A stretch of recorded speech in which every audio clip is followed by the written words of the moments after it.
What's up, everybody? It's your boy Andrew L. Case, and you are now tuned into the Middle Initial Podcast. Today is April 19th, 2024, less than a week away from the NFL Draft. I'm here with my co-host, as usual, Jude A. Jackson, Kevin A. Lewis. Jude, say what's up to the... Hey everyone, hope things are going well. Excited for the draft as always, and I'm excited to have our special guest here today. And I'm excited to be with Kevin Case again, as always. Sounds more enthusiastic about that part. Jesus. As always. Kev, what's going on? Not much, man. I'm good. I do not share the same excitement as Jude does because, well, I'm with Jude, so that's a no-go for me. But yo, everything is straight, man. Everything's good. And Juan Soto hit a 3-run bomb right before he got on, so life is good, man. Straight. Everything's straight. Hey, man. As you mentioned before, we got a special guest tonight here with us from Jets X Factor. We got Brandyn in the building.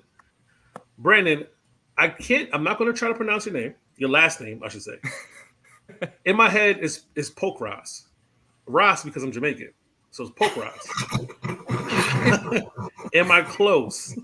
Yes. So it's Pokrass. And it's funny because I'm up in North Jersey and everybody up here thought it was Pokrass.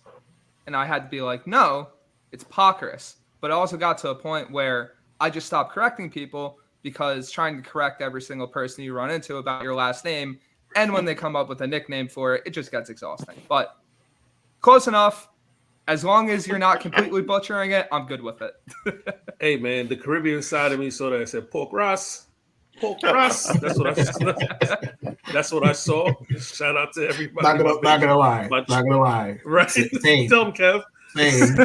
Same. The same thing. When I saw his last name, I'm like, oh, Pokrass. All right. That's the same thing, the same exact thought process. Yeah, so, shout out. But welcome to the show. We like to start things a little different. We like intros. You like intros? Here goes. You are now tuned in to the Middle Initial Podcast, bitch. Now everybody pod nowadays, but it pays when you listen to Jude, Kevin, Case. And in case you missed it, get your spirits lifted. Man, New York's getting covered just to be specific. When the beast will kick it, you get back. Yeah, listen one time, I promise you come back. No, we switching up a topic, you know that we come pack. And I don't want to say it, but bitch, we want blacks. In fact, we need that. Cause ain't nobody talk like the boys. It don't matter who you like or employ. We've been the best for a minute. Big brains could've went to MIT. But we like talking shit, here's the MIP.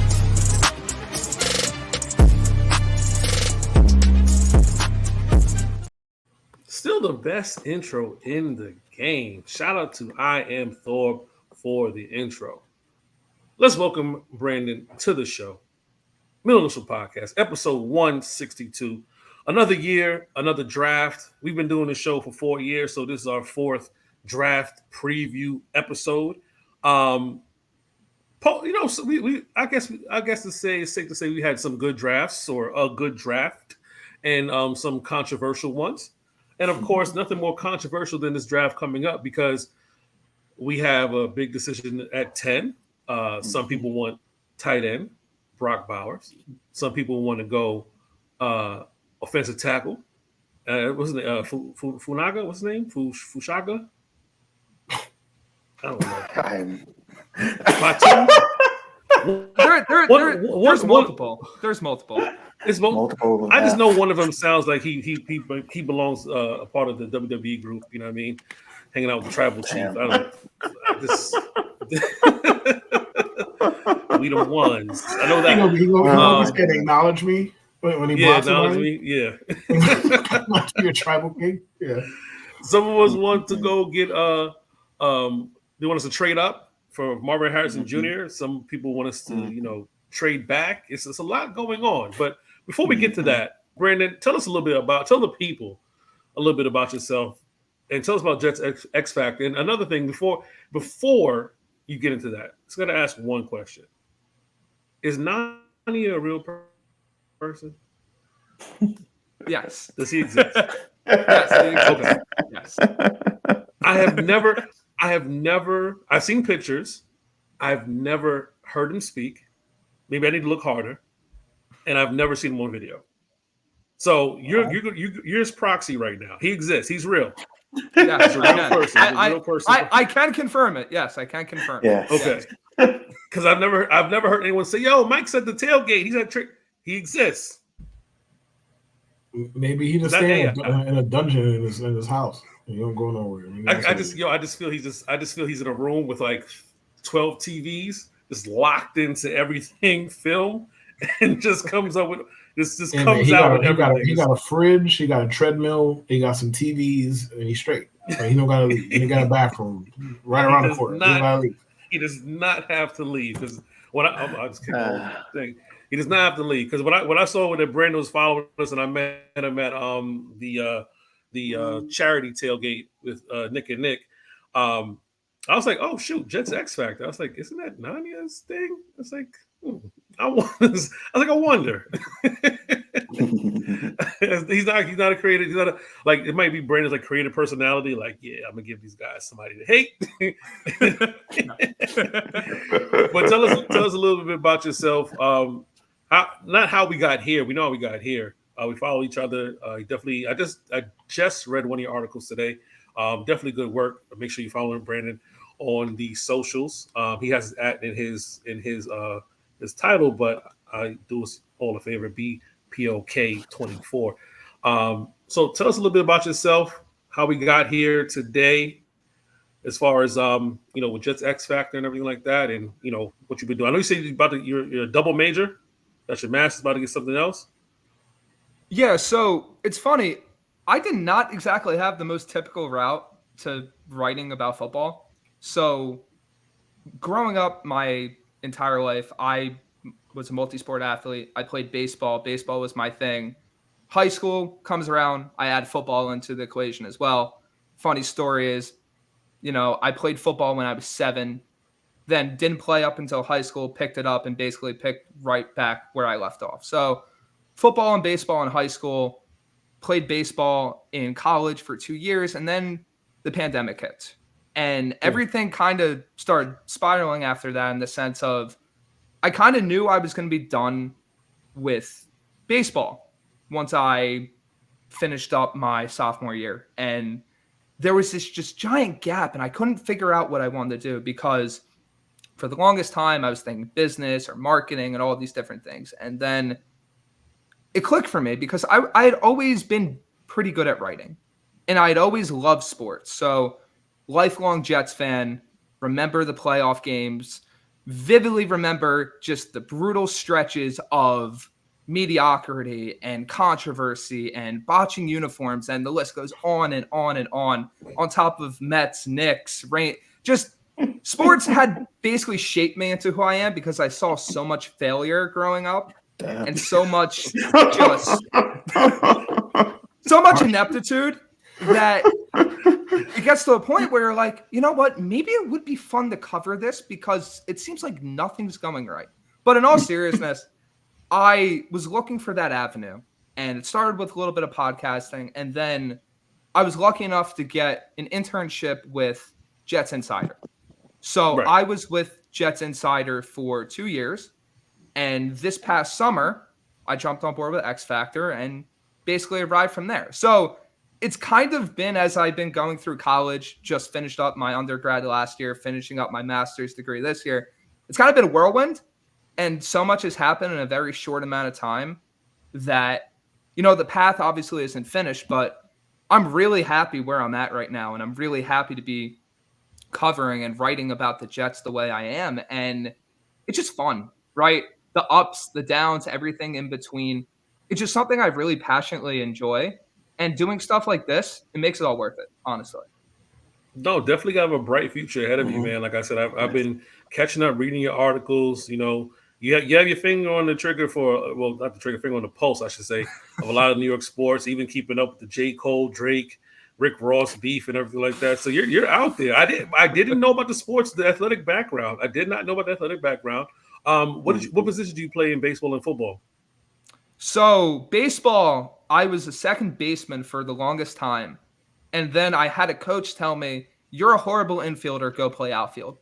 And I was succeeding at this point. I'm looking around and I'm like, what is he talking about? And then I realized I can actually use my athleticism in the outfield, and I did pretty well. for whatever reason, the number one thing that I wasn't the best at was reading fly balls. Probably because my vision is horrible. It's why I have strong glasses. Right. And there's a picture in my living room that I have framed where I had a full extension dive and catch in our charity game that we were playing, got an interview out of it. And my teammates never let me hear the end of it because the only reason that play happened was because I ran 5 steps in on a fly ball that I could have easily caught on a routine play, and it turned into the best play I ever made. So that was the encapsulation of my field work in baseball. Hitting was always something I was good at. And then football, it was funny, right? Because I came in as a quarterback. Mm-hmm. The problem is we were a very spread read option based team. And when I was playing JV my first year, we didn't have a running back. So I was carrying the ball 20 times a game for my JV team. And a lot of this was by design. And a lot of it was just me being selfish and wanting to just run the ball myself. One of my best friends from home, he tells me I should have just been a running back. I was a linebacker on defense. It probably would have worked out a lot better, but it was always fun having the, fame, quote unquote, of being the quarterback and doing all that type of stuff. You were the Derrick Henry of your school, huh? They were treating you out there like Derrick Henry. I was treating myself like Derrick Henry. Right. I was thinking more like Tebow or something like that. I don't know about Henry. He's doing it all. I mean, running and throwing and everything. He's doing everything. No, that's dope, man. Definitely dope. Of course, wishing you guys all the best.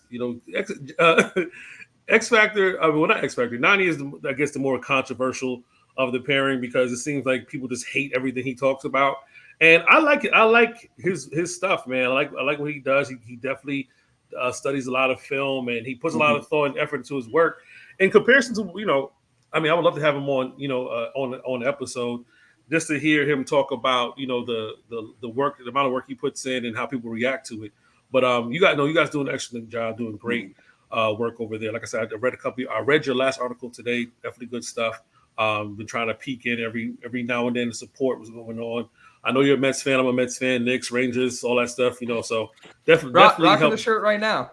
Right, rocking right. The shirt Listen, right now. I think last year New York last year I was very gung ho for Mets, Yankees to go to the playoffs and Knicks to do stuff and all that. I think this year is probably a little bit better for New York sports this year. The Rangers just won the President's Trophy. The Knicks won 50 games, and it looks like they should be able to get to at least the Eastern Conference championship, maybe. The Mets, after starting off 0-5, they go 10-3, and we're right back in the thick of it. And the Yankees the Yankees are wait until good. June. Wait until June. You know how June goes for the Mets. I don't hate her. I don't know how June goes. I just wanted to be pointed out that Jude is the one being the antagonist here. Listen, he's been in the Discord, but the Mets started off 0-3. He's in the Discord. Oh, him and Stephon. Season's over. Same old Mets. And as soon as they start winning, everybody's quiet. He starts, hey, what's going on, guys? Oh, wait till June. This team's gonna feel eventually. I'm like, geez, you did the same thing as last. Oh, you're telling me Jude moved the goalpost? Oh, of course he did. Of course he did. You know who he's good for. Anyway, know what happened. But yeah, go ahead.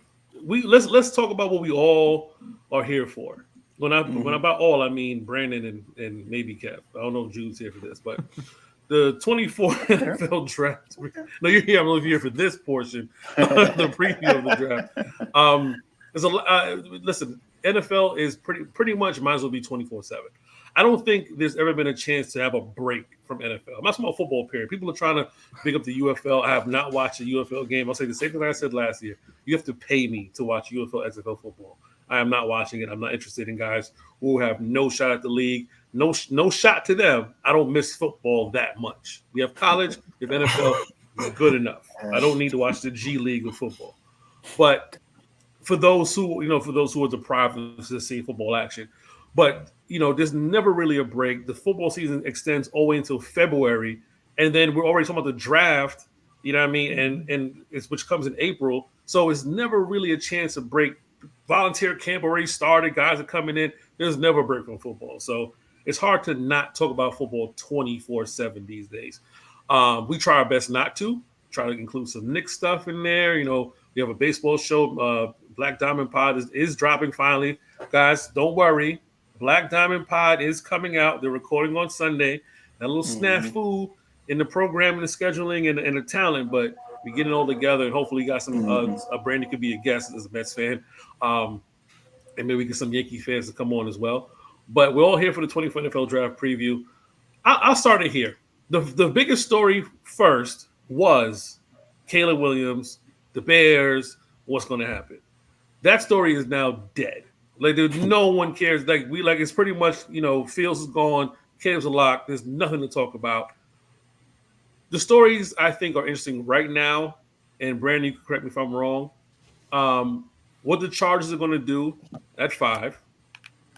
What's Washington? What is Washington planning on doing? And what's Minnesota going to do with the 11th and the 23rd pick? But it does seem like there's going to be a lot of shuffling going on. What are your thoughts? Yeah, no, I think those 3 situations are definitely at the top of the NFL draft headlines. I know selfishly, I'd also say the Jets are one of the main factors because depending on how the order breaks, if you have a guy like Rome Odunze still there, well, the Jets take him or are they trading out because they feel more comfortable with wide receiver X, Y, and Z in the second round. But I think it all starts with Washington, right? Because whether the pick's Jaden Daniels or Drake May, I feel like that can send the draft in 2 different directions. Because if the Commanders go with May, which personally I think they should, then you have New England thinking about Daniels, which if I'm New England, I would take Daniels. I really like him as a prospect. I just like May more. And then you have the after effects of that with McCarthy. And then, okay, what's Arizona doing since it's quarterback, 1 through 4, and so on and so forth. I think you have a little bit of a change, but not too much if Daniels goes to, because then you have May sitting there, and New England should be all over that. Does that then spark teams to be more aggressive? Because, yes, it's in a different order, but because those 3 guys are still off the board, and New England doesn't have that opportunity to trade down where they might have if Daniels was still there at 3. Then you have Arizona looking, okay, is it worth it to pick Marvin? Or should we trade out for someone coming up for McCarthy? The Chargers, I feel like, are even more inclined to trade out. And then that brings us to the Chargers because I think J.J. McCarthy has a really good shot at being there. And I think it all depends on when do the Vikings want to pull the trigger? Right? Because it feels like the worst kept secret that, hey, this is the team that needs a quarterback and is positioning themselves more than anyone else for a quarterback. And it all depends who's on the board. Because as much smoke as we've heard about McCarthy to them, there's a shot they don't like McCarthy. They just met with Jaden Daniels. What if Daniels is all this time the guy that Minnesota's been angling to get? And if he's there, they pull the trigger. And if not, the draft just plays out chalk. And then I think you mentioned basically after the Chargers, did you mention the Giants at 6? No, I didn't mention the Giants at 6. The Giants are a big conundrum in every draft. So Giants at 6, from what I heard from the Giants fans and, you know, certain people who, like, I guess they don't want who they said they didn't want. They McCarthy? Don't. They want Marvin, but they said they're not getting a quarterback. So they don't want JJ at 6. I know that for sure. And it's either allegedly. But I mean,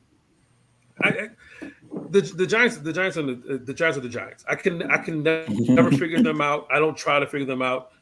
Half of the stuff they do don't make sense. But I don't think they're moving from 6. Like, I think they're staying at 6. The 6 they're going to stay. It depends, right? Yeah, absolutely. I think it depends. I think they're a prime target to move up to 4. I don't think it's quarterback right, or a wide receiver. but I think they're quarterback. Either quarterback for sure. Yeah. Quarterback for sure. I don't. If they want a wide receiver, they're going to stay at 6. Right. But I'm of the mind that of the top 3 guys, I don't think there's a big difference between them. To further my point. Like Marv, Rome, Neighbors. Like I think they're all in a tier. You can pick whichever one you want. Who cares? So like if the Giants want a wide receiver, they're going to stay at 6. Mm-hmm. Right. I think when you look at it, right, you can probably break the draft quote unquote storylines into a few different segments. So you obviously have the 2 and 3, the Daniels versus May. That's your first storyline. Then I'd say 4, 5, 6 is the McCarthy trade up. Is it going to happen? Is it not going to happen? Storyline with who, if does he go in this range? And if he does, is it one of those teams in those picks or is someone trading up? And when I say one of those teams in those picks, I mean the Giants moving up or the Vikings moving up from outside the top 10. Then I think 7's a lock, offensive line. And then I think 8 through 10 is interesting because depending on the wide receiver on the board. The Falcons at 8 and the Bears at 9. Yeah. And they have the Falcons going defense. Yes. Mm-hmm. So the Falcons are another team that they should trade out. Absolutely.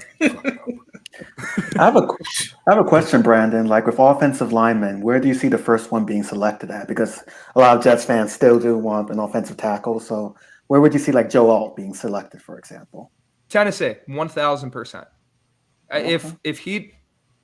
If the first lineman isn't Tennessee, it's because the Chargers didn't move out of their pick. Okay. So it's either the Chargers or the Titans, in my opinion. So it's either LA at 5 or the Titans at 7. And then you get to that range of Chicago or Atlanta, Chicago, New York. If Odunze is still on the board at 8, this is what I've been thinking they could do, and this is what I personally would do. I would try to jump Chicago for Odunze. And I think that's a bigger storyline because how many teams are having that same thought process as the Jets? Because there's other teams behind them that could make that move.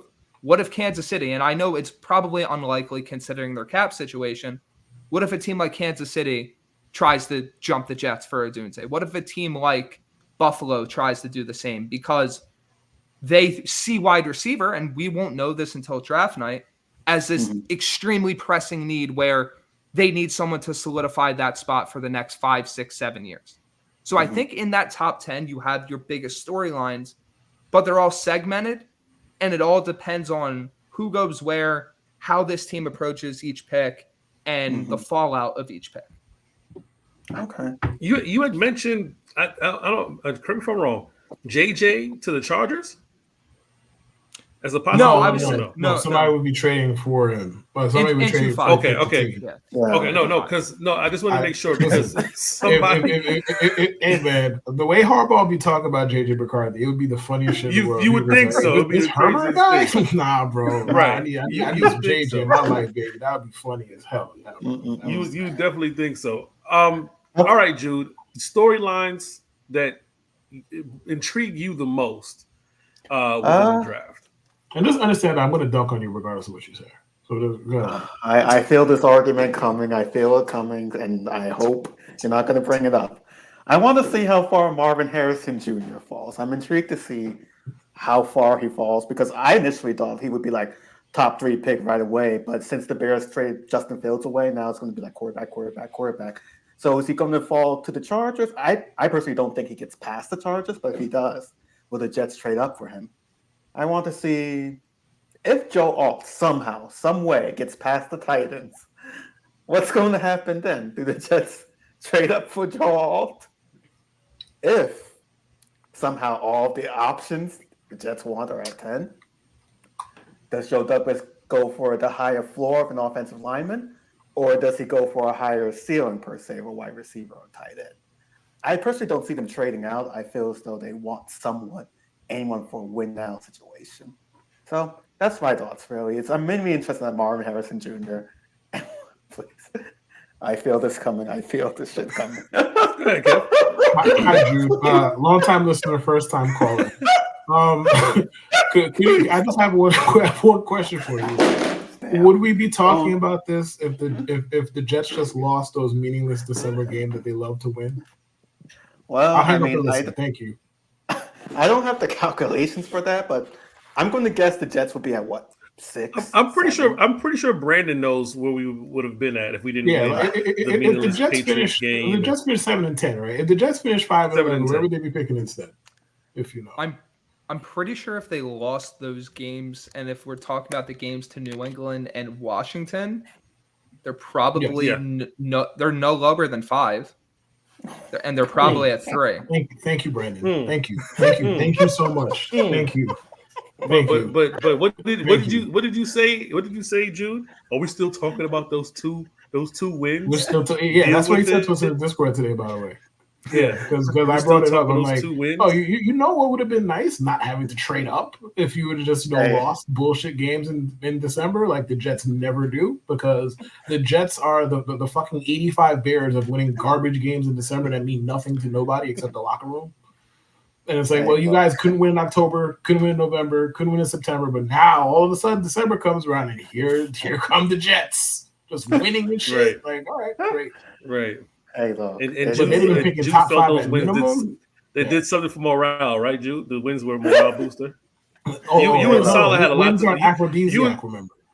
No, you and Salah had a lot in common, because the funny thing, that post-game victory against the Patriots, we're starting 2024 with a win. No, you're not. No, you're not. I'm just saying, in the most literal sense, he's telling the truth. Now, what that means, nothing. Nothing. Not a goddamn thing. That means nothing. You're 1-0 2024, baby. All right, great, bro. Knock yourself out. It's still the 2023 season. If the Jets traded up, I wouldn't have an issue with it. That's just how the cookie crumbles. Sometimes shit happens. Sometimes you win games. They played against Washington. They played against. We're not doing it. No. We're not doing it. See, here's the thing.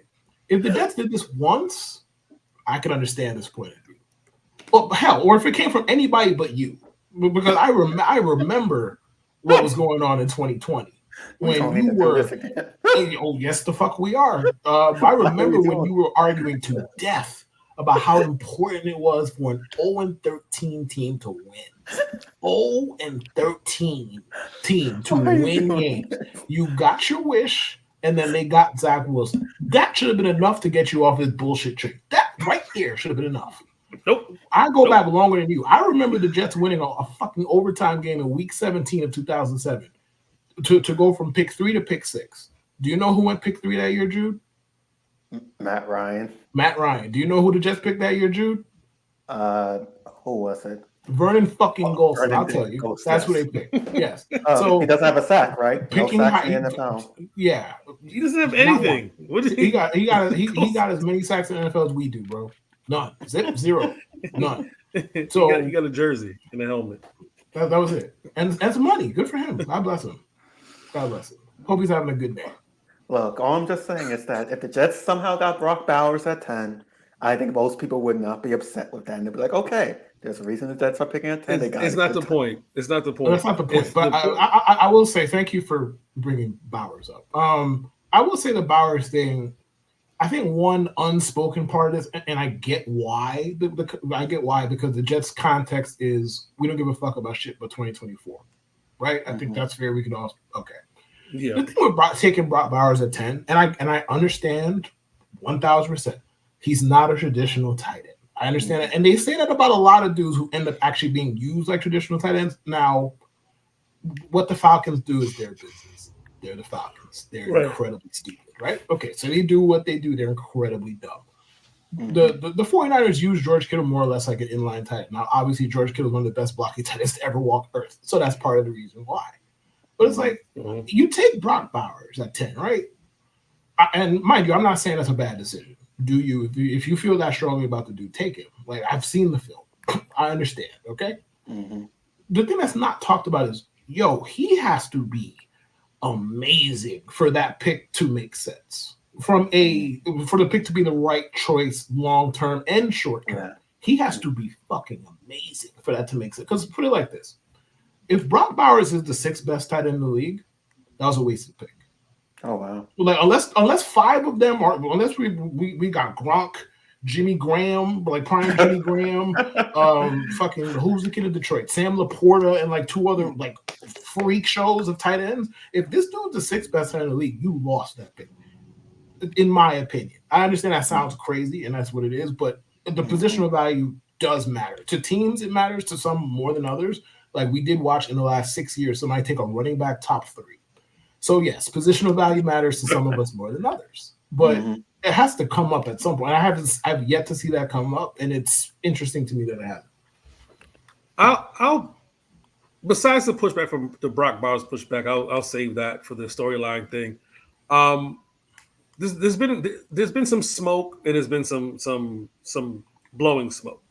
The Patriots saying they're not a lock to take a quarterback at 3.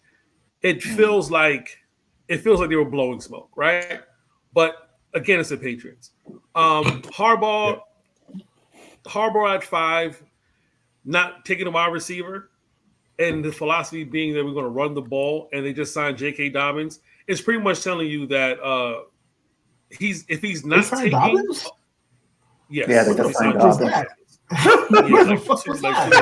They signed J.K. Dobbins. So their plan is just we're going to sign every Baltimore running back. Bro, all right, bro.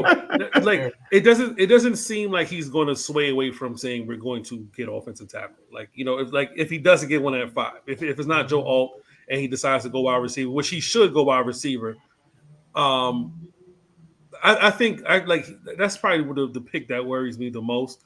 5. The Vikings sitting at 11, having picked 23.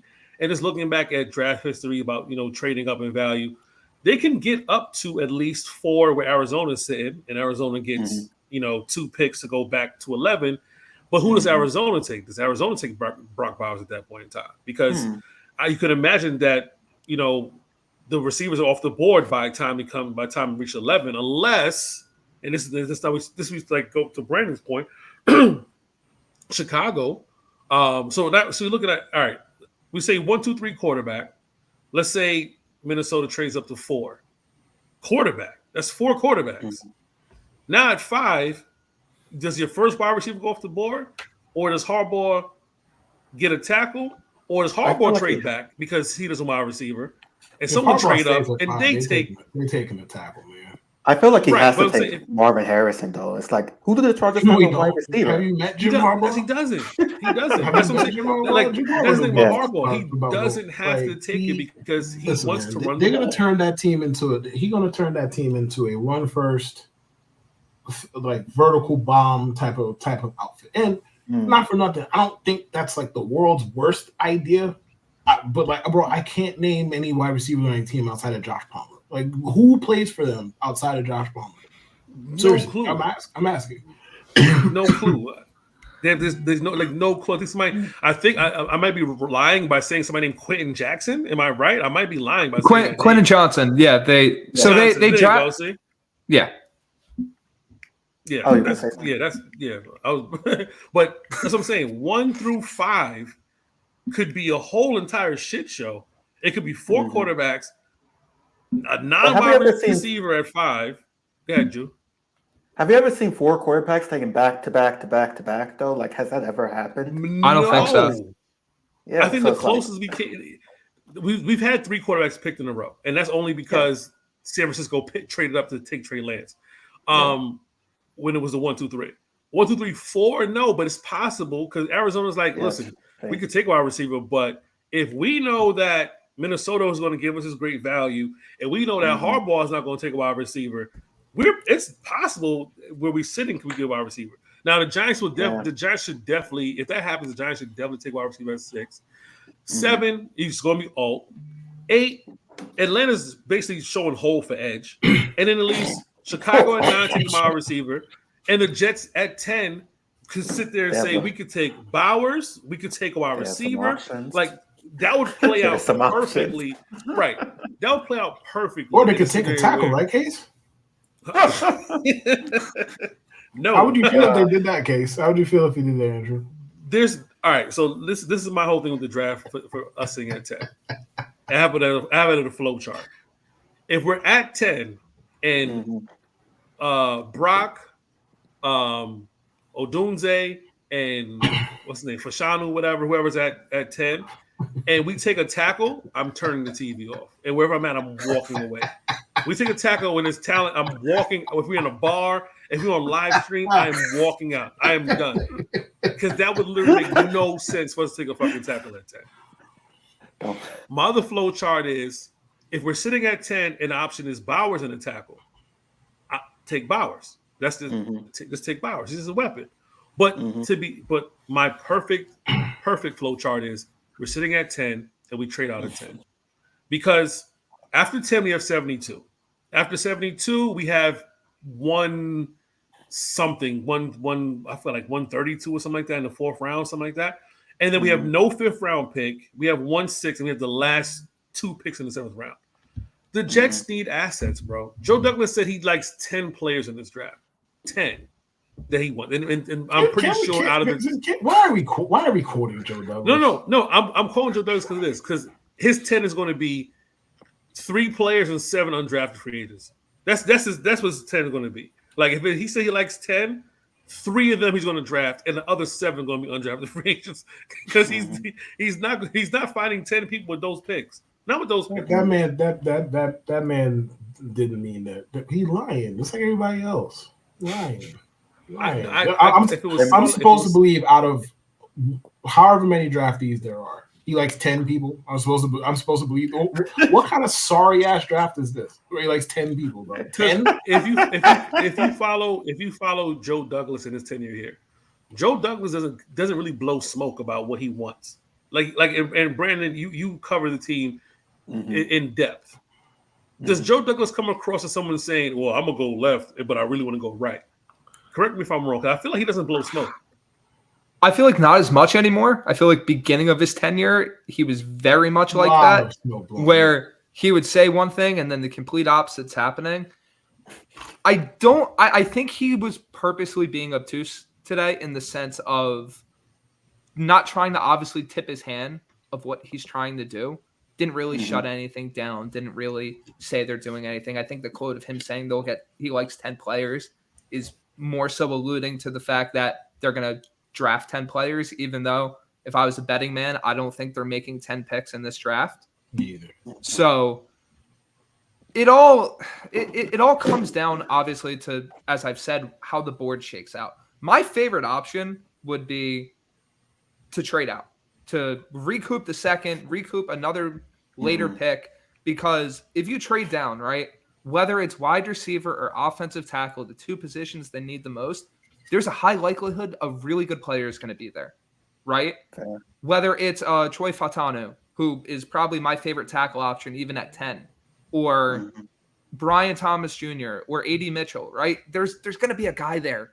And then the second round, if you get that pick and trade down far enough, now you're able to pick whatever position you didn't go with. Or if you want to run stuffing defensive tackle, or if you want to add depth to another position, right? It gives you so many more options for a team that needs depth. And the conclusion I've really came to, and this is really how I feel heading into the draft in less than a week, I don't think the Jets are staying at 10, no matter what, whether they're moving up or whether they're moving down.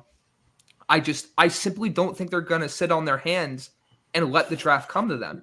And my main reasoning for this is because of what happened last year. Because they did the pick swap. They let the draft come to them. All of a sudden, Pittsburgh jumps them for Broderick Jones, and their Jets are just sitting there like, well, now what do we do? Brandon, do you know who facilitated that trade? Do you know which team facilitated? If this wasn't a family show, kick him. Bro, just kick him. We're not doing this. Kick him. If this wasn't a family show, the meme or GIF I would put up because Jude, you're embarrassing. Fucking Sheboygan Sergeant. You're not going to do that, Jude Trump. I'm not talking about Donald. I'm talking about Tiana. Enough, right? Enough. Keep it in your pants over there. But to Brandon's point, though, you can't. It feels so peaceful. Oh, damn it. You can't. You can't sit there and you can't let the draft come to you. Not this year. Right. Not this year. Right. I gotta. You guys continue talking amongst yourselves. Have a call. All right. Yeah, there's definitely a sweet spot. Like I get what Kev's point was earlier, that if the Jets had lost perhaps one more game, they would have been in a sweeter spot to maybe trade down. Because I think like if your top four is probably like a top six, four quarterbacks are probably going to be taken. But that's just the way the cookie crumbles. But it would have been a decent Bro, spot. if you don't stop with the fucking cliches, bro, knock it off. That's not a cookie crew. We heard you the first 6 times in the show, bro. Yes, they lost some games that did not help them. Objectively, though, right? If they were in pick 3 or pick 4, if they do lose those games, imagine the haul they're getting. Imagine this team operating with the amount of picks they could have had. And if we look at it, right, think about all the discussion that's about, well, if the Cardinals or the Patriots trade down, they're still going to get a great player at 11 or wherever that team's coming from, right? Imagine the Jets, where they're at right now, having that higher pick, having the ability to either be, hey, we're going to take Marvin Harrison Jr. and not think twice about it, or, hey, we're going to move down, get future capital, a second this year, recoup everything that we lost in the Rodgers trade, and still probably end up with Brock Bowers.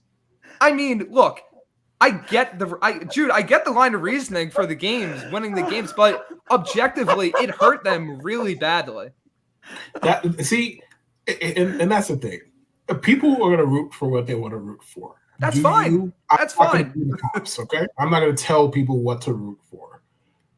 For now, we're in 2024. For now 6 years, Jude has made me seem like the crazy person for being like, I prefer to tank. Like, meaningless games, lose them. Like, it does not help you.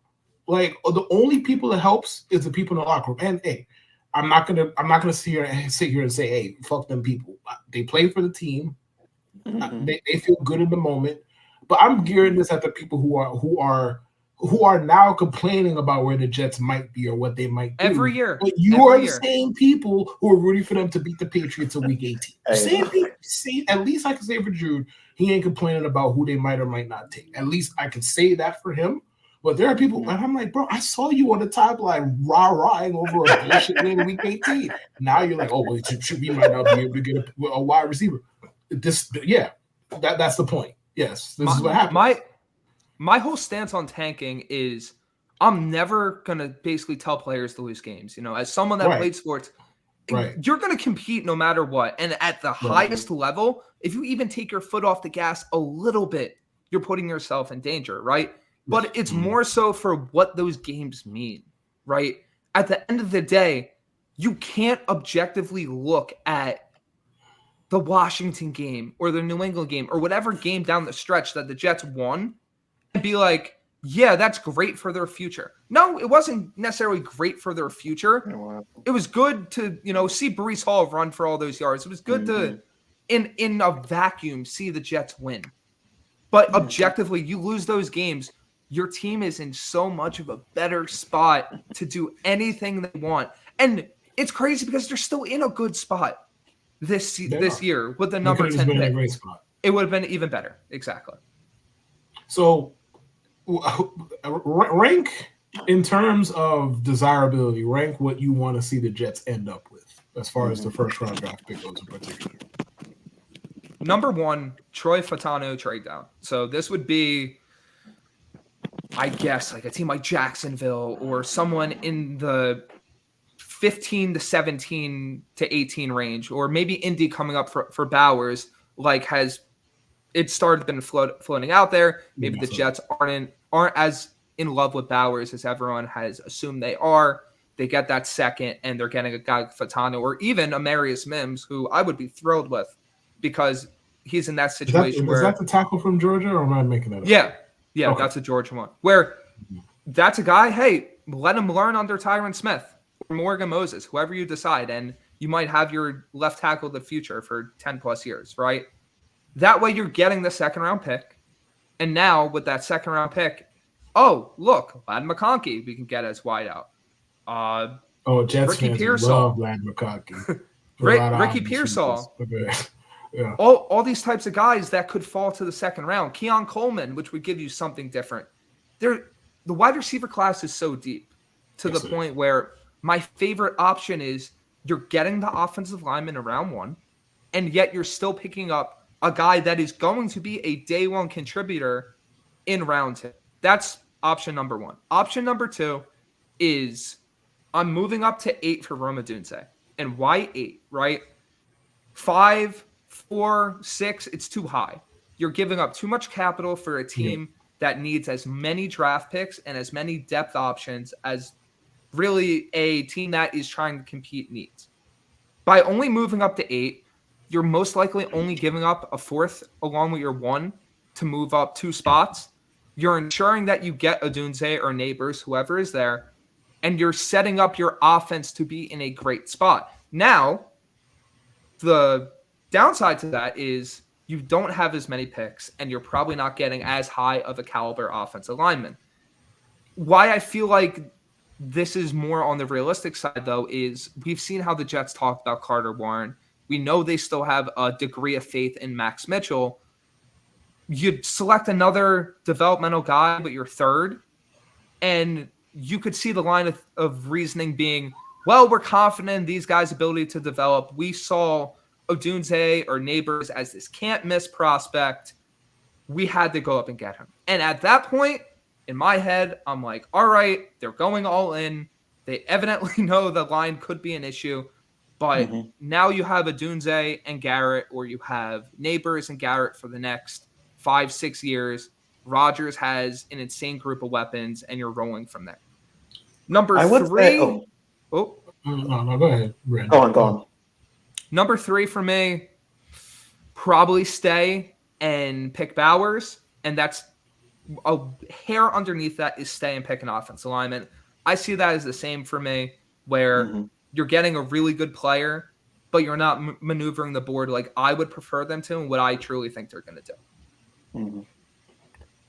That makes sense. I was going to say, like, in terms of like moving up for a wide receiver, I saw like some fans were reflexively like, we got to pick offensive linemen.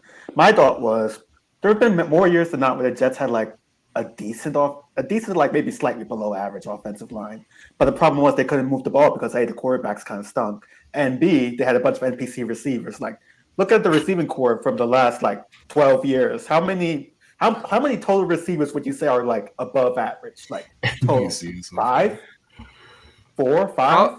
Yeah, probably around that range. So it's like I'd rather not have to see Alan Lazard play much anymore and trade up a little bit to go 1, 2, 3 like good receivers than have to see him play and have an offensive line. I'll say this real fast, Jude. What the fuck is that display name?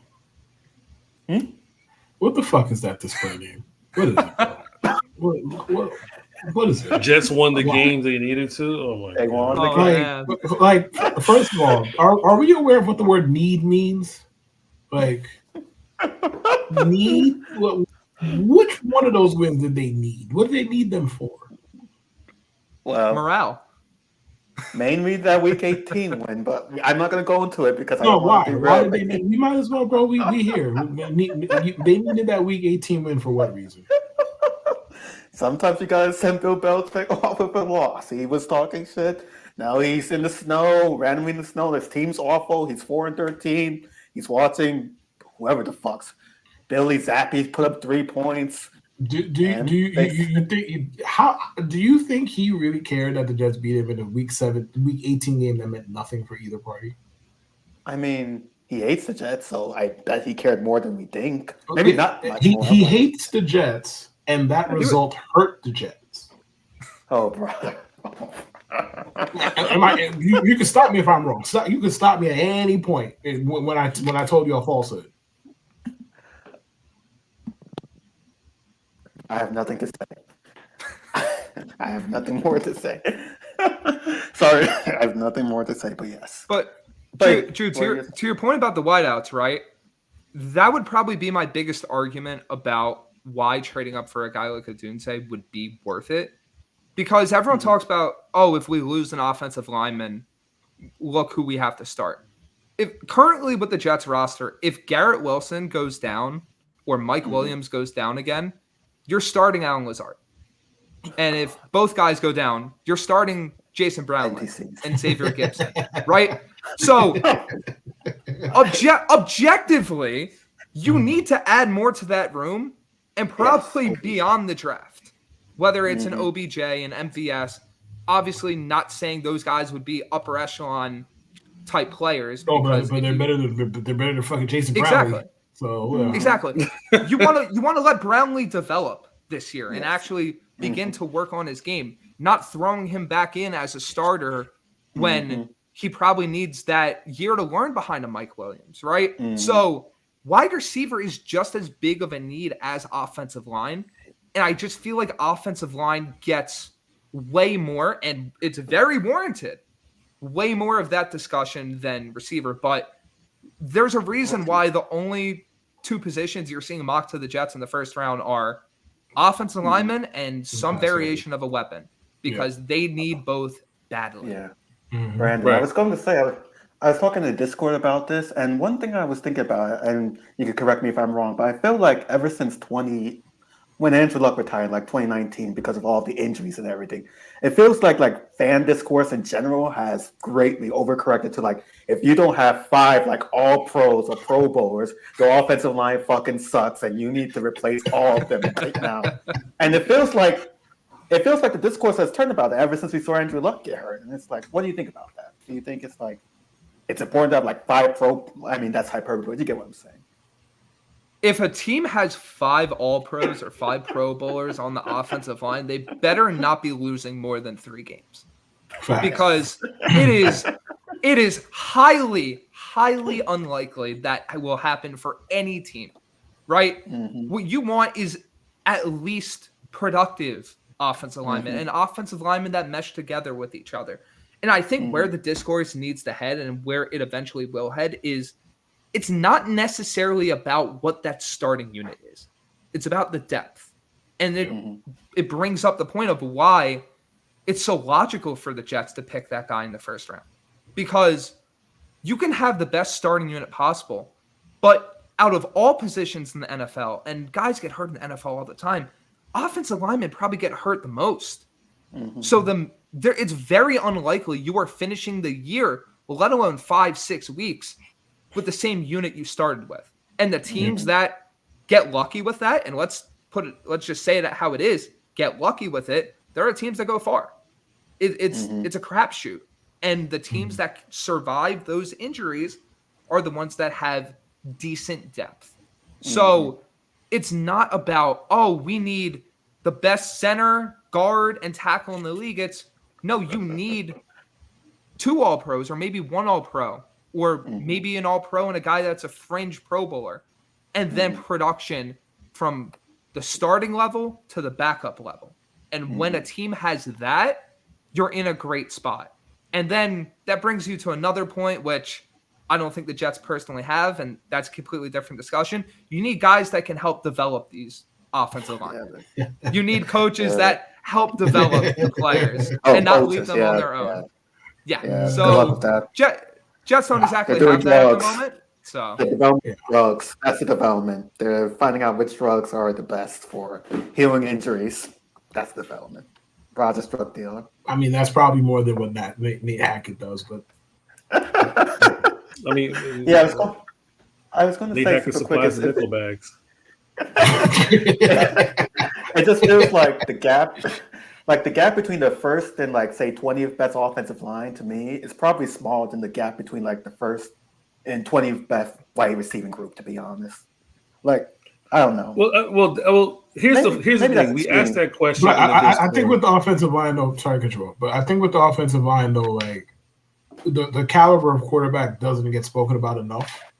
Like from A, how good the quarterback is, B, how good he is at getting the fucking ball out of his hands. Because sacks are a quarterback stat more than anything else. I don't think it's as set in stone as other people do. Like I do think offensive linemen do play a part in it, but for the most part, hey man, the guys, the teams near the bottom of the list of sacks every year are teams who either run the ball a shit ton or teams who have quarterbacks who get the fucking ball out of their hands quickly. So I don't think that's a coincidence. Go ahead, Case. Well, we were discussing in the Discord about the fall off because people think, the Jets can get wide receiver help in the later rounds. I'm like, well, if you're taking offensive tackle at 10. And then the next round you're picking is 3rd, and you don't play like who do you think is going to be there in the 3rd round? that's going to be good enough to come in and play right away. That's not like to Brandon said earlier, the Jets are in win now mode. So a guy like Bowers, I think he helps a win now mode situation more than a guy later on in the third round. But to pick at 72 and say, well, we're going to get our wide receiver at 72. Well, what about people who say we're going to get a quarterback in this draft? Because that means we're going to pick in the fourth, get a quarterback. People are saying Spencer Rattler may be in the third. So if we're not going to get a quarterback in the third and we're going for wide receiver, who's a quarterback in the fourth? Then we're not picking fifth.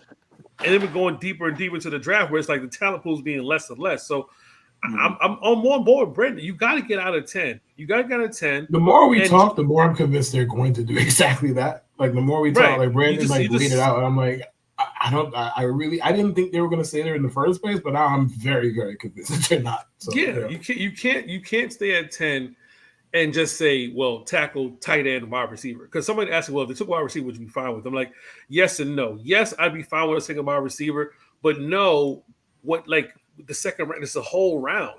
There's a whole round. Now, if you're telling me the Jets could somehow get off of Lazard and get off of Wilson and acquire some more picks, but Wilson's only going to get you like another seventh or whatever, and Lazard with his contract, you're going to give up assets for someone to take his contract. So I think the smart thing would be to get out of 10 and get into the second, and then maybe combine whatever future pick you get plus your fourth or whatever to get more assets. You know, Joe Douglas. I mean, there's a world where he could trade back twice if you're really that nutty and you trade back twice. I think there's a world that you can trade back twice, and you can. Twice? Yeah, there's a world. Yeah, there's a world. Yeah, there's a world you trade back twice. You don't have to be a big jump. You could go from, let's say they go from 10 to 15 with the Colts, right?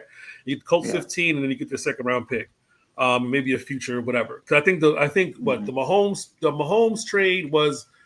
I think it was the last pick at 10, if I remember. The Mahomes trade was a first round pick, a future first, I believe, Kevin, a third, right?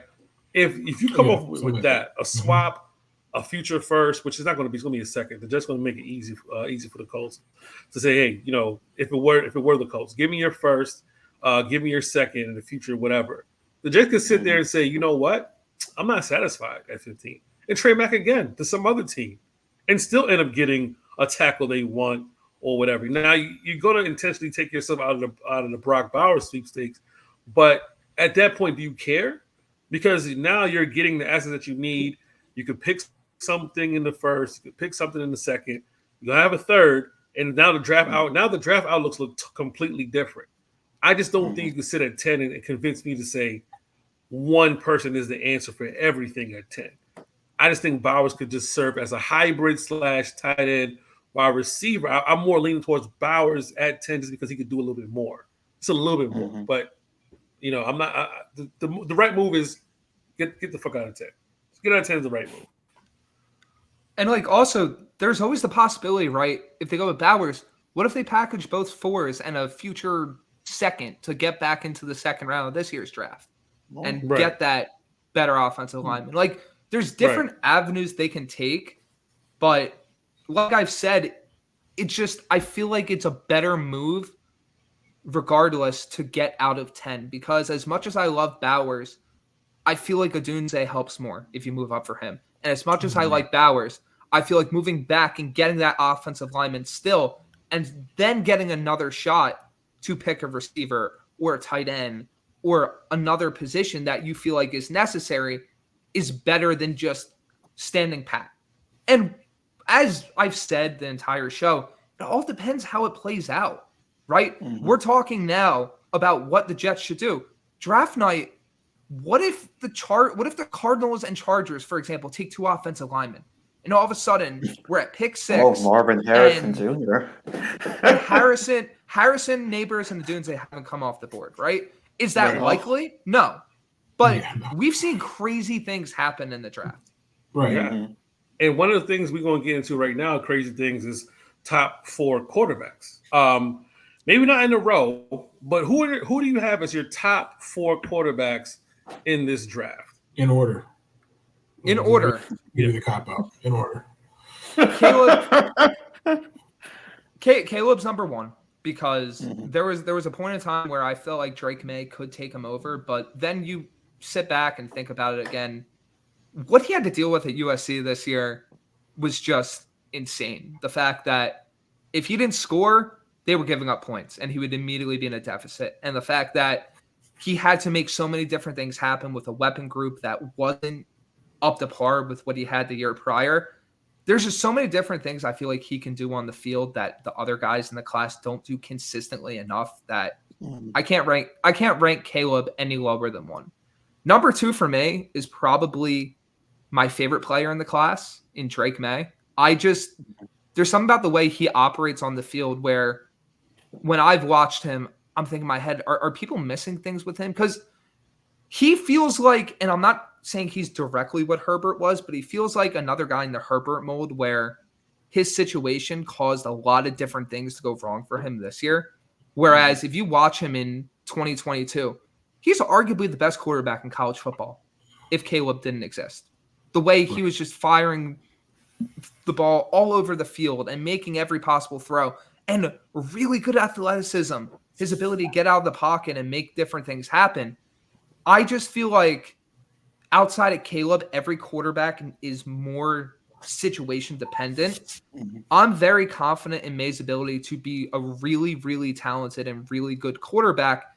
He just needs to go to the right spot to where he doesn't get in his mind, and we saw this, perfect example being Josh Allen, of him being Superman on every play and trying to make everything happen by himself because he knows that he doesn't have the support. But May's my number 2. Jaden's my number 3. And I'm a huge Jaden Daniels fan. I grew up watching LSU football. The Burrow season was my favorite college season of my entire life. So I already watched some Daniels last year. He is an electric athlete and an electric playmaker that got so drastically better at all the things that NFL quarterbacks need to thrive with. He's able to go through his progressions. He hangs in the pocket and he can deliver great passes to the deep areas of the field. When I watched him, though, something that wasn't exactly easy to pinpoint, but I feel like I noticed a bit, was he was inconsistent under pressure. So there would be some times where he hangs in the pocket and delivers a strike when he's under pressure. Yet there's times where he takes off and scrambles, and because he's the best athlete on the field, every single team he plays against in the SEC, he's breaking off 60-yard touchdown runs, which should not be discounted whatsoever. Right. But there's other times where he's going into that scramble, and because he doesn't avoid contact, he's getting lit up. We saw what happened in the Alabama game. We've seen what the types of hits he's taken, right? And other times when he's under pressure, he's skipping the ball in the middle of the field. He's skipping throws that normally, under different circumstances, he's hitting. So I feel like even more so than May, Daniels is situation dependent. Might his floor be higher than May in that first year? Yeah, because he's an insane athlete and he can make things happen. But if he doesn't learn how to avoid contact, and if he doesn't get, I'd say even marginally better at standing in the pocket and not immediately booking it, then I think he could be a bit shakier than a lot of people think. That's not to say, though, that I don't think he's going to be a great quarterback or a good quarterback at the very least. I think he is. There's just some things with him that worry me heading to the next level. And it all really revolves around the pressure aspects, not anything to do with him playing the quarterback position. It's just, and we saw this happen, right? Zach Wilson. Zach Wilson can make every play on the field. He can do everything possible. And it was against much lower competition, albeit. But we never really saw that consistent sample of how is this guy under pressure. He gets to the NFL, one of the worst quarterbacks I've ever seen under pressure. And there are a couple of words that you added there that probably, if you just took them out, they would still apply. Brother, you took that thought right from my brain, bro. I was like, are we sure those 2 words that was necessary? Yeah, right, exactly. But you're not going to know until you know. And I think Daniels, if he lands in Washington, it's a pretty good support system. He'll be able to work with McLaurin, work with Dotson, and have a good floor immediately. I worry about him if he goes to New England, on the other hand, because you turn back to what you play with and what you're comfortable with. he takes off running in certain situations where he doesn't have the talent to succeed. What does that lead to? So he's a very great player that is situation dependent. And I just like May is situation dependent. Number 4 is this is very interesting because off potential, I'd say McCarthy, but off production, I'd say Penix. I feel like Michael Penix is extremely slept on. I feel like as good as McCarthy has shown he can be, there's a reason why Michael Penix was seen as the best quarterback in college football this year for very long stretches. And He showed it. Probably should have. I agree. And he has just... He, to me, feels like the guy that's going to be overlooked in this class. And if he goes a little bit later than the other guys, we could be looking back in 2 years' time and not saying that he's the best quarterback in this class, but is the guy where, hold on, why wasn't this guy a top 10 pick? Why did this guy slide to 13, 14, 15? And it's because I know some people are worried about his throwing mechanics. He's the type of quarterback that I feel like if there's an issue, he's going to fix it. Look how he's developed from Indiana to Washington. He completely remade himself as a player. He's the guy that's going to put that work in no matter what. And yes, he was elevated to an extent by Jalen Polk and Jalen McMillan and Roma Dunze. But I think that where he lands, he's going to be able to adjust. He's going to be able to make plays. And most importantly, I don't think he needed to show it at Washington, but he has the athleticism to thrive in the NFL. He just hasn't shown it. I think as he gets more and more comfortable on his knees, because he's not that far removed from surgery, you're going to see him make plays out of the pocket. You're going to see him make plays down the field. And does he have the ceiling necessarily of Williams, May, McCarthy? No. But I think he has arguably one of the highest floors in terms of being a downfield passer in this class. And I'm sorry, that can't be overlooked, especially in a quarterback era where you need your guy to make every possible throw. I feel like Penix fits that mold exactly. So if you were to guess, if we were at the top 4 quarterbacks, and between McCarthy and Penix, where does McCarthy land and where does Penix land? I think McCarthy is going higher because this could we turn say into a whole different team? What team does McCarthy land? If you were to say Vikings, where does Penix land? I think Penix lands either with the Raiders or Denver. And I think the Raiders is way higher because my hot take is the Raiders might be trading up or could trade up into the top 10 to get Penix. Because I think Pierce... Come on, Vegas, trade to 10. I'd love it. I think Pierce is going to fall in love with him and be like, I'm not waiting for Denver or in the case that Minnesota doesn't trade. I'm not going to wait for him to fall to us. We're going to get our guy. And I think in that system with that coach, Penix is going to thrive. And with McCarthy, look, Sam Darnold's not a upper echelon quarterback, but he's a type of player that can carry you for 12 games. He's going to give McCarthy enough time to sit and watch a little bit, which is a completely different tangent about what teams should do when they draft guys, because I feel like too many guys are thrown into the fire. But Minnesota is the perfect landing spot for any quarterback. I would feel so confident, whether it's May, whether it's McCarthy, whether it's Penix, whether it's Daniels. Whoever goes to Minnesota, I'm feeling very confident about their odds of being the best year one guy. Because you look at that situation, they have a better offensive line than almost any other team that's looking for a quarterback. They have arguably the best weapons group with Justin Jefferson and Jordan Addison than any other quarterback would have. And without a shadow of a doubt, the best head coach and play caller that any rookie quarterback will have. So Minnesota is definitely a sweet position. I think Vegas is more attractive than people are letting on, because Antonio Pierce is what Jude likes. He's a player's coach. He talks the shit. I want to run the ball a million times. I want to build on defense, stuff like that. And people genuinely like who he is. Yeah. To be a rookie, we think Jude likes talking shit. Well, no, well, I mean, right. Jude likes talking shit in the context of we're going to play defense and run the ball. He don't like talking. He don't like his quarterback talking shit. He likes that caveman ass football, right? Right. He likes that monsters of the Midwest football, purple people eaters, steel curtain football. I love that I missed the old days bullshit from him when he just started watching football 14 years ago. In 2009. He started watching football after HD was invented, and he saw I missed the old days. What? Right. Yes, I missed the old days where teams played defense. I don't know what's going on right now, but it isn't defense. It's the old days. Something. But that's another thing too. There are teams behind the Jets that need a quarterback. Vegas, you got Denver, you got Minnesota. I think there's a world where Denver stays where they're at because, Peyton wants to develop a quarterback. He wants to develop a quarterback. I don't know who that quarterback is going to be, and if they don't have the assets to trade up.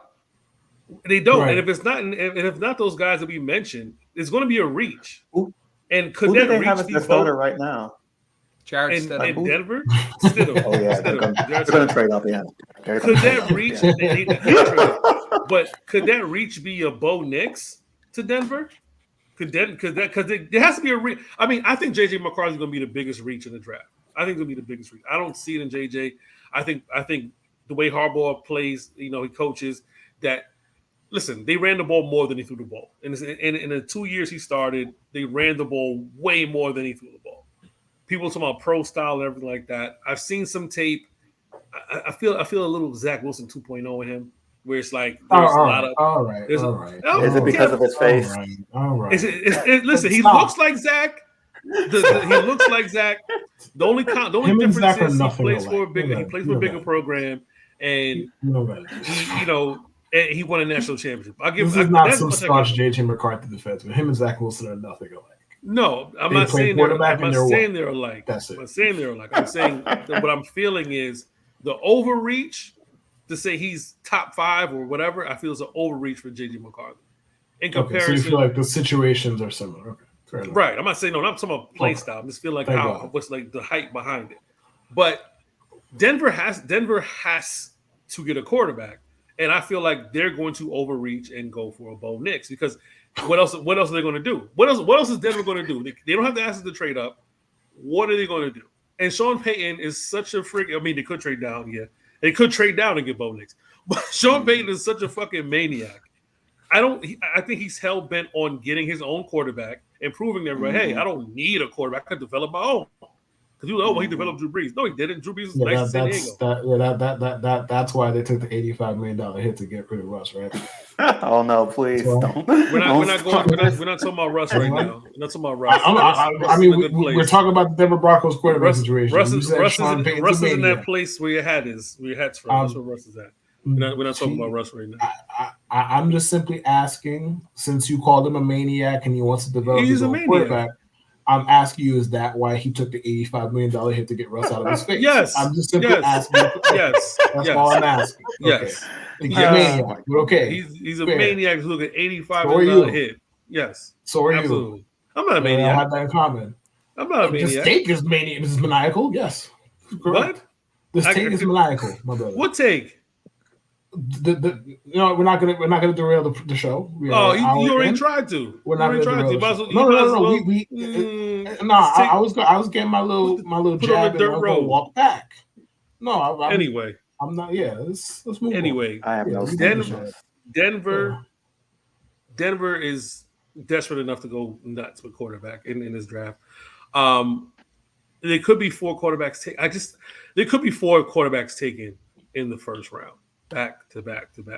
It's a possibility. I don't know how high the possibility is, but it's definitely a possibility. But outside of quarterback, I put that like 15%. Like the top 4 going quarterback. I put that like 15%. Maybe slightly less. 10. Let's go with 10. I don't know how desperate Minnesota is. Because buddy, I don't. They just paid Sam Darnold $13 million. He's going to start. They are very desperate. But remember, I had said Yeah. it. The teams that went and got these quarterbacks to be starters are going to be bridge quarterbacks, right? Right. Mm-hmm. But I don't know if Minnesota is saying necessarily we have to trade up to get their person. They may not have to trade up to get their person. What if they feel like Penix is the guy that they could take it 11? That's possible. That's possible. They don't have to trade from up. From what I hear, take this with a massive grain of salt. Kevin O'Connell is cool with anybody that wasn't Kirk. Like that, from what I heard, just again, take that with a massive grain of salt. Usually, listen, I'm done with Kirk. I'll take any of these motherfucking first round quarterbacks. I could do what I do with them. I could develop them, blah, blah, blah. Like similar to what you were saying about Sean Payton, except minus the maniacal part. Like he thinks he could develop his own guy, and he just like, bro, I'm done with Kirk. He don't run the offense the way I want it to be run. Imagine I'm shut up. Imagine hating a quarterback who's gotten you to the playoffs. That's what you want. Getting to there's the curveball. He loves. Oh god, right. Getting to the playoffs, Jude loves more than a get to the first round ass quarterback. Like we're begging Jude. We're begging Jude in the Discord to go be a Steelers fan. I don't know why. It's a perfect situation. They're not disrespected in the media. They have all the prestige in the fucking world. You know what I mean? All the history in the fucking world. They Jude, win did you want Derek Carr? 10 games. Yes, he did. Yeah, he did. Talk about that, Jude. Brandon. So I'm sorry to cut you off. Let me take it from here. He still claims that it was a good idea to go get Derek Carr to this day, to this minute. Like if I even with hindsight, search Carr's yes, right now, 2020 LASIK hindsight. Yes, bro. Still. We could go back this April. I promise you, if I go to the Discord right now and search Derek Carr's name, I could find tweets or posts from Jude from no later than, let's say, February, like saying this could have all been avoided if the Jets could have just traded, could have just signed Derek Carr. I'm serious. He's dead serious about this. I mean, we're talking about Derek Carr, right? Yeah. Why do you sprawl out on this ridiculous hill, Jude? Tell our guest. Well, I must every guest have to hear about the Derek Carr reasoning, but because the reason why with Derek Carr was not so much his ability, because we all know he stinks. I don't have any illusion. Now he stinks. Now he stinks. In front of company, he stinks now. Okay, that's not how it's supposed to go. But go ahead, continue. Well, go ahead, keep going. Mm-hmm. Derek Carr does not bring his friends; he brings himself. And Aaron Rodgers came in. He brought all of his horrible friends. He brought Lazard. He brought Cobb. He brought fucking Billy Turner. He brought Hackett. Derek Carr would not have brought in any of those people. He would have brought himself. And then if the team stunk, it would be easier to get rid of Saleh and easier to get rid of Joe Douglas. We move on. We start anew. And that's it. So Derek Carr, it's not so much what he does on the field because he's kind of mediocre, stinks on the field. He could be good in some aspects, but for the most part, he's not that good. What he does off the field is more important. No. We're not gonna let you get away with that. I remember having a guest on our show, and we played the clip of Derek Carr in church. Yes, we did. It's sort of my heart. You remember that? You remember that rant? You don't remember that, Jude? Sort of my heart. I remember that. My man threw a game-losing interception in the playoffs, and then went to church the next year. He was like, or the next week, whatever it was, like, I was in the playoffs, and I was like, is that all you have from my heart? Like, that's what he did. That's what he did. And Jude is saying this man. Jude is saying this man would stink quietly. That's what he said on many occasions. The same man who was beefing with Michael Thomas a month ago, like not a year ago, not 6 years ago, a month ago, would stink quietly, is what Jude likes to say about Derek Carr. And mind you, Jude will always say, "I'm all about the wins and losses." That's what he says all the time. I'm all about the wins and losses. And the same man is now telling me, and has been telling me this ever since the fateful night of September 11th. At about 9 p.m. Eastern, he's been telling me this every day since, that getting Derek Carr was a better idea to trade for Aaron Rodgers. And the same man says wins or loss are all that matters. Say that. It's about Go on, Brandon. All I Because- gotta say is the New Orleans Saints would disagree that it's a lot easier to get out of Derek Carr's contract than it would be Aaron Rodgers. They Because just restructured his bum ass too. On top of it, yes, exactly because they're paying him too much money and they screwed their cap because of it, and now they're paying him more money. I understood the thought process in the moment. Like there were people who were like, "Oh, do this," and you're not giving up the draft assets, and in a vacuum, that's fine. But once you have the hindsight and you still believe it, I can't get on board with that. I'm sorry. Once you have the hindsight and you still go with it, bro, they couldn't even win the NFC fucking South, bro. The NFC South was winning. The NFC South was being the smartest moron, and they couldn't do that. Still, it was being the skinniest fat person was winning the NFC South, and they still couldn't fucking do it. And I still got to hear from Jude. He likes to use this one that makes me want to throw a brick through his window. We should drive the car. It legit makes me want to throw a brick through his window. Like, but also, Kev, what Brandon doesn't know, maybe he does know. Jude has had a long-standing hate for Aaron Rodgers for no reason other than he was a good quarterback, and he had a problem with Mike McCarthy. He loves Mike McCarthy, and he hates Aaron Rodgers' arrogance. As if, like, bro, if I could do anything as good as Aaron Rodgers throws a football, I'd be the worst. Bro, it could be as simple as playing beer pong. Like if I played beer pong as well as Aaron Rodgers threw a football, I'd be the worst person on earth. And that doesn't even make you no money, bro. And but why is he so arrogant? He does the belt after touchdown. So fucking what? So what? And at least Rodgers, the last couple years, to give you legitimate reasons, because we all know we ain't gonna go. Right. But Jude on this bullshit for long before Aaron Rodgers ever spoke a word. Yes, I'm gatekeeping the Aaron Rodgers hate. All Aaron Rodgers haters have to come through me because I was the first one that hated Aaron Rodgers. On this show, by the way, too. So and you hated him for really dumb fucking reasons. And now everybody hates him for legitimate reasons, and now you're gatekeeping them, which makes no sense. Because if you were a fan of the show when Aaron Rodgers was in Green Bay, he hated him then when he was winning MVP. And he loved Mike McCarthy's goofy ass. So loved Mike McCarthy. Loved Mike McCarthy. And Mike McCarthy's doing dick in Dallas.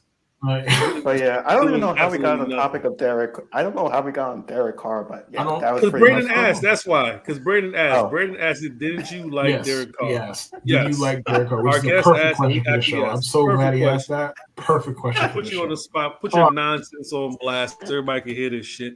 Sick of it. Yeah. But on top of that, though, Jude feeling the way he feels and noticing that the Jets are not bringing anybody from the Packers this season, like you can pretty much tell this should be Aaron Rodgers' last season in New York. It should be. It may not be, especially if they win, but if they don't have the type of level of success, it should be. I don't know how far this regime can go after this season without a significantly deep playoff run. Like a wild card is not going to cut it. A divisional. Wait. Time out. Hold on. You think Woody Johnson will fire them after a wild card loss? I mean, listen, because it's new contracts. You know what I mean? That means new contracts. It's Woody Johnson. I know what it means. You telling me? I understand they gave Rex Ryan another 4 years after the two NFC championships and stuff like that. It's the worst two combination of things you can get, bro. Woody is a moron, and he does not like to fire people. So they make the playoffs and make the first round, and we got people like Jude polishing their knobs and Woody Johnson's mention all year long. Oh, they're gonna get extensions, baby. It doesn't matter if they lose 38-0. It does not matter how the game. They're gonna get extensions. I'm just saying, it feels like this is an all-in season for the Jets. Sure is. Like in comparison to everybody else in the league, this is all in. You would think that the Steelers would have that type of anxiety, but Tomlin's going to get an extension. Tomlin's going to figure out how to win 10 games. I'm listening. Tom's going to figure out how to win 9, 10 games. Pittsburgh is not going to replace him because his replacement would have already been in the chamber because they're not going to fire him. If Bill Cowher has had some bad seasons in Pittsburgh and didn't get fired. Bro, like there's one notable difference between Bill Cowher and Mike Tomlin. I completely understand. But as far as wins and losses, that's where the difference. Tomlin has never lost. We've seen Cowher and Pittsburgh lose. Yeah, they had like some struggle. 5-win season there. Yeah, you're right. Right. So what I'm saying is they're moving. They're moving with a sense of urgency, but also with a sense of saying we're also building for something past Tomlin. The Jets are moving to win now. They're moving to win now. Eagles are moving to win now. Eagles are winning. Like, listen, if we don't get this shit together, you guys are out of here. Gone. Everyone's gone. Yeah. They're taking former Jets and Giants. Yeah, they were talking to the old scumbag who used to coach the Patriots. I know you saw the piece, right? Who? They were talking to Belichick. They were talking to this scumbag ass. They were talking to him. Hey, that thing. How far did that go, Kev? You tell me. Bill Belichick's currently doing what we do. He just gets paid more. He's doing. So I'm gonna go ahead and guess that the whole process didn't go well for old Billy. Brandyn, we don't have to talk about. We're gonna be on Thursday night, Brandyn. How you taking in this draft? You're gonna be at home? Are you and Mike going to get together? Are you going to a bar? How's that go for you guys? So I do have a grad class, so that sucks. But I'm hoping to go out after that because it will end before the draft starts. So I'm trying to do something. I don't know what that is. I'm not the way my life has been with school does not allow me to plan very far in advance. So we will get there when we get there. Right. Well, listen, I was trying to get us in Yard House, and apparently I got the email back from Yard House saying they have a private event, so it got to be a draft party that we weren't invited to. So we put it to a vote. I don't know if the results in yet, but we're gonna let everybody know soon. We're either going to be doing a live stream or a meet and greet at some bar to go watch the draft, maybe Gin Mill. But we don't have any direct plans yet. Usually we have a draft party. We're not doing a draft party this year. And that's on me, to be honest with you. But we have more plans for the rest of this year. We want to do the charity event. So let's just put this out there. Streamathon and my pod gives back. We've been doing this almost 4 years this year. And everybody's getting to the charity game, you know what I mean? And I think it's time that we put our hat in the ring. So we have an idea. We're partnering up with Nicole. She's going to help us find a nice, accommodating Airbnb in New Jersey. We want to have guests come out. I think Kai Cenat doing a stream, 12 hours of us streaming, talking, having guests. Of course, Brandyn, you're invited. Just a preemptive invite to come through. I tagged Drew from Jersey. I tagged Jake Brown. I spoke to Antoine Staley. He's down as long as it's not before his birthday, before camp. Reached out to Connor Rogers, a couple of people, but we want people to come out. Ideas we have: Dunk Tank, Jude Groove requests. We're gonna, if you donate requests, we're gonna Jude Groove requests. Shot o'clock. Kev paid compliments. You have to pay Kev, pay us. Well, donate, I should say, so Kev can compliment Jude. So now I want to see. Whoa. 20-second time out on the court. Whoa. I have to agree to this. But listen, this is charity. This goes one of two ways. This goes one of two ways. I don't show up, or we do that. You show it up. Or we don't do that. It's for charity. It's for charity. Who's going to donate a lot of money? Andrew, look at me good. Look at me good. Look at me good. Look at me in my face right now. Look at me good. Does it look like I give a fuck what it's for in this particular context? Don't say that. Listen, I got to put you on timeout. See, Brandyn, look at this.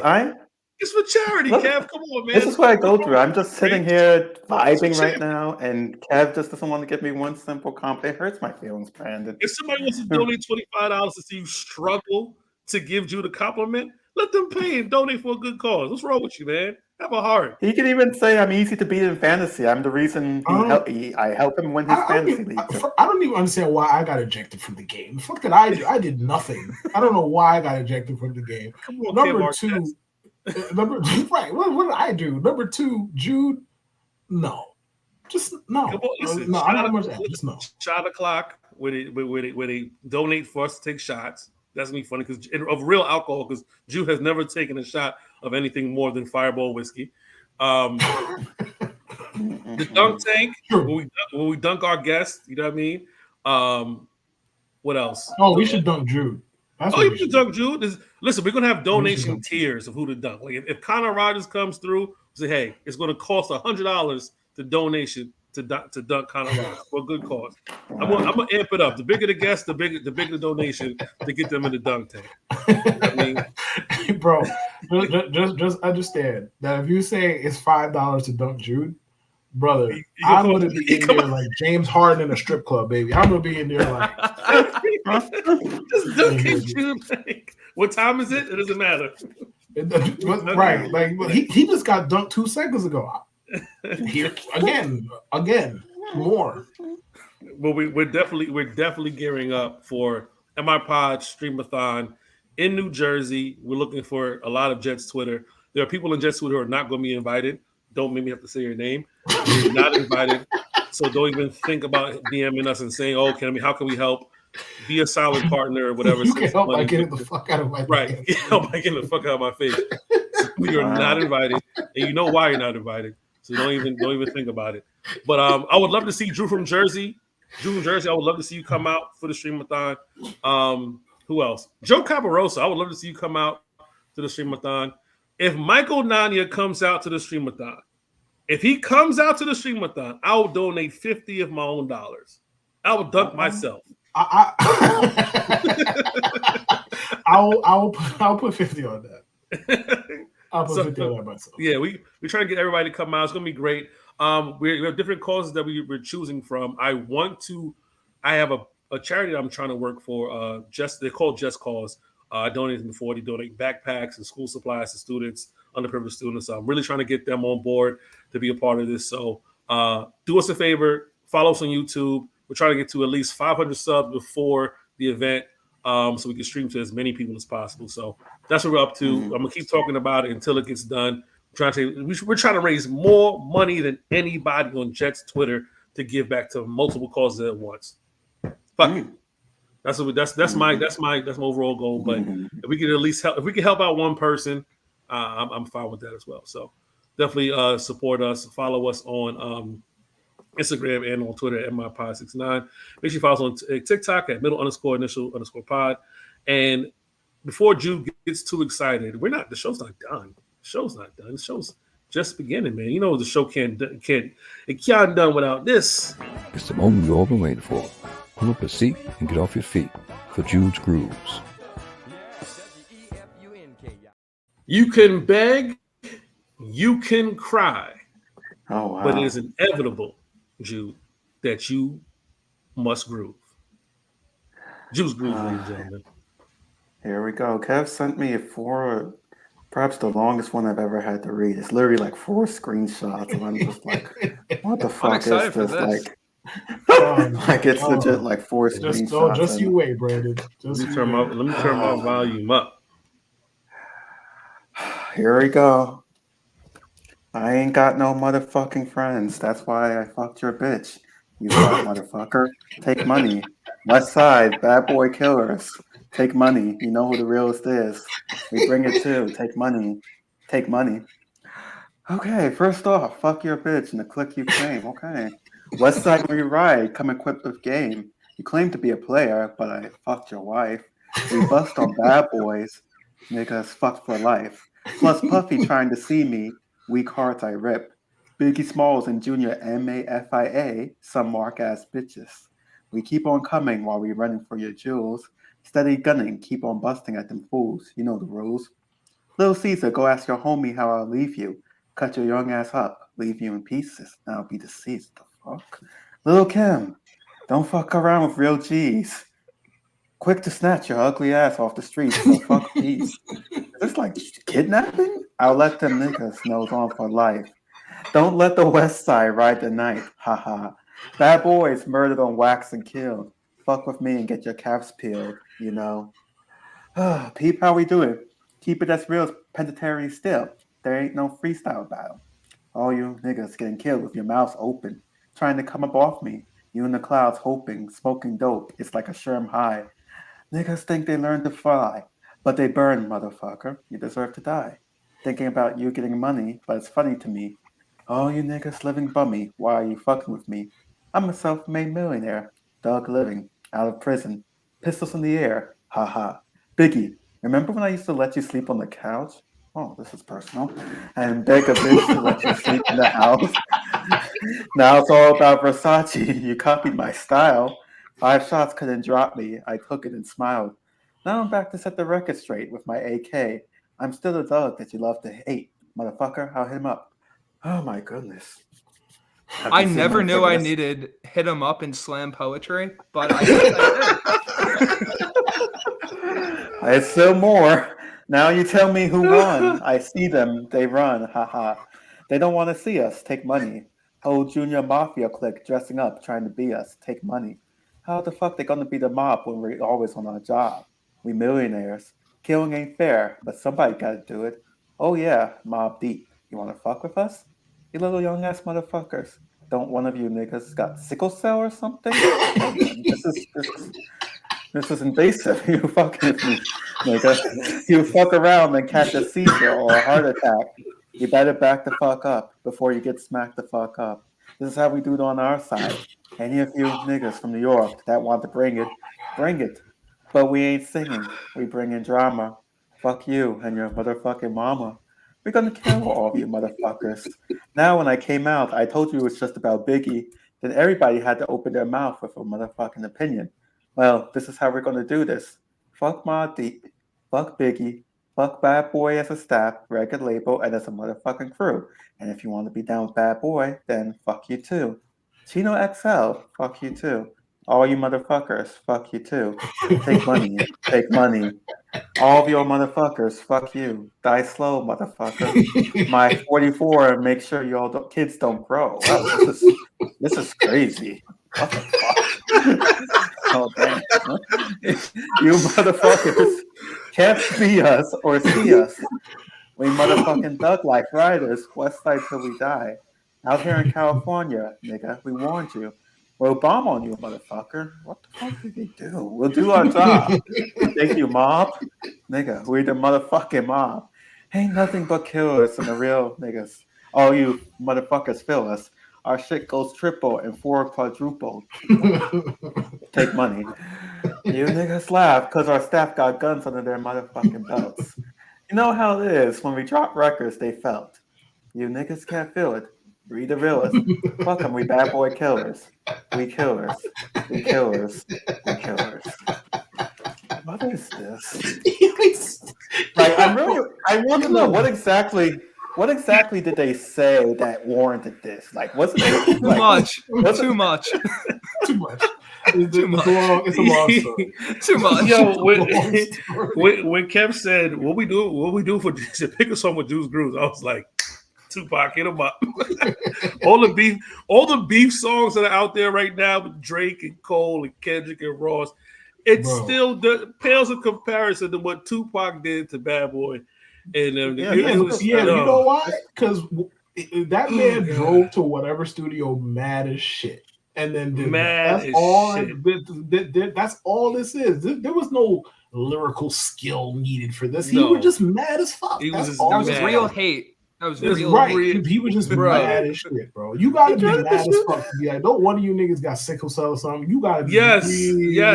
Buddy. Yes. He named people I didn't even know existed in the rap. He said Chino XL. I'm like, who? Right. He don't know who that is. Who? Still don't know who Chino XL is. I have no idea who Chino XL is, bro. He said my fofo make sure your kids don't grow. I was like, damn. Insane. What? Like, that's crazy. Like, Jude read the sickle cell line and said, man, this is invasive. Invasive. Yeah, it's like, what? Oh my god. Yeah, I don't know what's going on with this rap beef. Like, this rap beef right now with like J. Cole and Drake. I'm like, it feels kind of soft, bro. It's tepid in comparison to what dudes is really like. It's funny. I'm entertained, but it's tepid. Like Rick Ross and Drake, that ain't even real beef. That motherfuckers just roasting each other in public. Right. That's all this is. Like they probably keep on the side about it. You go, white boy. White boy 18 times. I do have a question about that. Did Drake text himself pretending to be his mom? Because like I saw that text that Drake sent his mom, and I'm pretty sure that is. I don't know what he did, but there's no chance he texted. He texted his actual mother. Zero shot. Zero. No, that's all I can say for sure. Rick Ross just went to like when the track was fire. Don't get me wrong. It was a talking for me because he was like white boy, and I was like, damn, like, bro. Why are we going there, that bro? Man It's got like doctors with no underwear on, man. What? He said he got a nose job and he painted on six pack. He kept talking about his nose, like he told he's got a nose job and he had surgery and no underwear and doctors, and kept calling him a white boy. And it's like, damn, bro, what's going on? Him saying that didn't disappoint, man. And now they're having an Instagram battle about whose house is bigger. Yeah, oh yeah, Jude heard that part. Remember when that felt very personal. Like, damn, you really it was. You really out this man. It was personal. It was personal. The closest in my lifetime that someone's come to that was when Pusha T dropped that track against Drake, and I heard at that point that was some of the crazy because I was born in 2001, so I wasn't alive for the Tupac Biggie, but I went back and listened to this, and I'm like, wow, that's really, really personal. And then when Pusha T dropped, I think it was Story of Adidon, I'm like, yeah, that's personal. That's he outed his son. He outed Drake's secret son, and now he has acknowledgement in public. He called his baby mom's a porn star, bro. Like, I am not judging anybody for anything. All I'm saying is that is extremely personal to be putting on the record for public consumption. That's all I'm saying. But yes, Drake has been clowned for many different things, and one of them I remember. Rightfully, in 99 out of 100 cases, rightfully so. Yeah, that was an intense song. Wasn't it T.I. who said somebody peed on him? Okay. Didn't T.I. say somebody peed on Drake's leg or something like that? Yeah, you don't remember that? He was like somebody. No. One of his bro. Either T.I. somebody was like, yeah, somebody pissed on Drake. He pissed on Drake's leg. Like, right, bro. I think the show should end, not because we should stop talking, but there's nowhere to go but down from here if we're talking about Drake. I'm just saying Drake. There's nowhere to Drake go Drake is rumored to be pissed on. Drake wore blackface. Drake was denying a child, and now Drake is being called white boy, and his nose is fake, and he has painted on abs. It's like, and this is the hottest rapper in the game. I don't want to be number one in nothing. Okay, I'll settle for a nice third place. Wow. I'll settle for third place. It's getting too personal, right? Hey man, he's lucky. They could go even more. They could get really gnarly and bring up some of the questionable things he said to underage girls. They can get really gnarly with this really quickly. His friendship with Millie Bobby Brown. He better just be thankful. Yeah, he better be thankful they're not going that far. They just talk about his abs or whatever. He better be thankful they're not going. But hey, Kendrick might. Yeah, that's what I'm saying. I'm about to say the same thing, Brandon, because like, you must not have learned your lesson about bringing up other dudes' wives, because you said something about Whitney, and you did it. Okay. People like Kendrick not respond. I mean, I wouldn't respond either. I'm waiting. I'm loading up. I wouldn't put my money that he's not. I don't know if it's gonna come now, 2 months from now, 4 months. I don't know when. It's gonna come on his time, but I think he's gonna respond. Thank you, Jude, for that. Yes. You've been a good sport. That was a crazy lyric. Yeah, I mean, listen, it could have been what Dan suggested and what I suggested. Thank me for suggesting that. Listen, and for the record, Dan suggested "Freak Like Me." I'm not gonna have you read it. Shit like that. I'll have you read nasty shit from the dude's perspective. It becomes a whole level of awkward. I'm not comfortable with. If we're talking about Adina Howard getting freaked out, like, nah, I'm not gonna have you do that. I could never listen to that song ever again if he read that. I'm not gonna and Adina was fire, but I'm not gonna do that to you, Drew. That's the one line, the one line I will not cross. The one. Yeah, we're not ruining childhood fantasies. But if that was the case, I'd have had you read WAP a long time ago. But I'm not gonna do that to you. I'm not gonna do that. Wow. So yeah. Oh my goodness. It's a little too awkward even for me. No, we're good. But that's been our show. We want to thank Brandon. Yes, sir.